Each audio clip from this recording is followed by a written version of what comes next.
How to log in to GeForce Now. Hi everyone, welcome to the channel.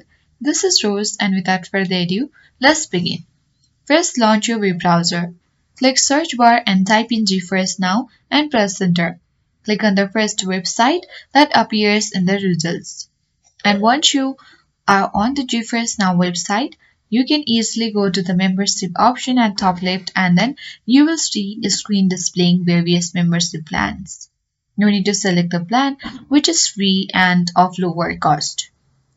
Then you can click on login at top right corner of your screen. Then the login page loads where you have the multiple option to log into your NVIDIA account, that is GeForce Now account. You can easily enter your email to log in or create an account.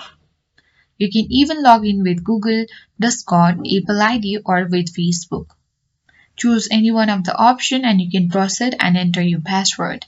And after that you will successfully logged into GeForce Now. That's it. I hope this guide was helpful.